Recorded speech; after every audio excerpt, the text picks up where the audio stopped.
মাননীয় স্পিকার, এই কোটা সংস্কার আন্দোলন চলার মধ্যেই যখন দুজন স্কুলগামী শিক্ষার্থীর মৃত্যুকে কেন্দ্র করে নিরাপদ সড়ক আন্দোলন গড়ে ওঠে, কোমলমতি শিক্ষার্থীদের উপরে কিভাবে হাতুড়ি হেলমেট বাহিনীর তাণ্ডব চলেছিল আপনারা দেখেছেন। মাননীয় স্পিকার, আজকে জুলাইয়ের কথা বলা হচ্ছে, মুক্তিযুদ্ধের আওয়ামী বয়ানের মতো জুলাইকেও কতিপয় স্বার্থন্বেষী গোষ্ঠী কুক্ষিগত করে ফায়দা নিতে চাচ্ছে। অন্তর্বর্তীকালীন সরকারের সময় নিয়েছে, আমরা তাদেরকে স্মরণ করে দিতে চাই, কোন কিংস পার্টি গঠনের জন্য এদেশের ছাত্র জনতা রাজপথে নেমে আসে নাই, জীবন দেয় নাই।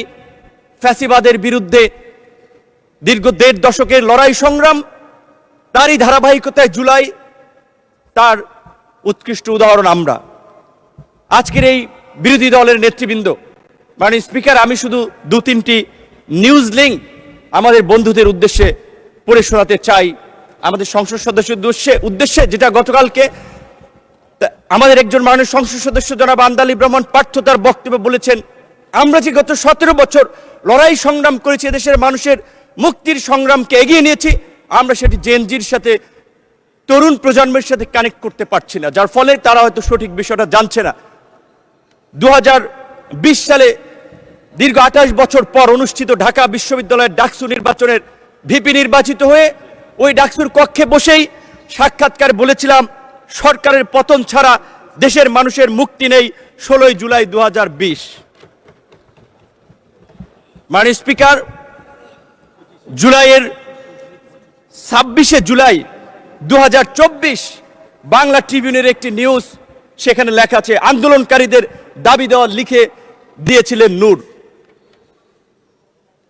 একই দিনের দৈনিক কালবেলার একটি নিউজ, আজকের আমাদের সংসদ বিরোধী দল চিফ হুইপের ছবি, মাঝখানে আমার ছবি, তার বাম পাশে সার্জিস আলমের ছবি দিয়ে বলা হয়েছে, দুই সমন্বয়কে নিয়ে সরকার পতনের আলোচনা, নূরের সরকার পতনের আলোচনা।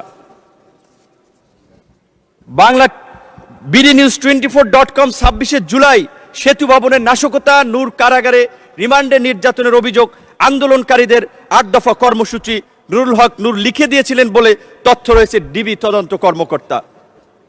২ আগস্ট ২০২৪ আদালত প্রাঙ্গণে নূর, সরকার পতনের 10% ধাক্কা দরকার, প্রশাসনের আন্দোলন ঢুকে গিয়েছে। শুধু এই কথাগুলো তাদেরকে এই কারণে স্মরণ করিয়ে দিয়েছি, আমরা যে লড়াইটা করেছি, আমরা যে সংগ্রামটা করেছি, এই সংগ্রামের পেছনে কত মানুষের অবদান, কত মানুষের ত্যাগ, সেটি আমাদের তরুণ বন্ধুরা হয়তো জানে না। তারা হয়তো মনে করেছে ফুটবলের ৯০ মিনিটের খেলায় হয়তো চান্সে কেউ ৫ মিনিটে গোল দিয়ে দিয়েছে, তারা ভেবেছে আমরাই সেরা খেলোয়াড়, কিন্তু তারা খেলোয়াড় নয়। মাননীয় স্পিকার।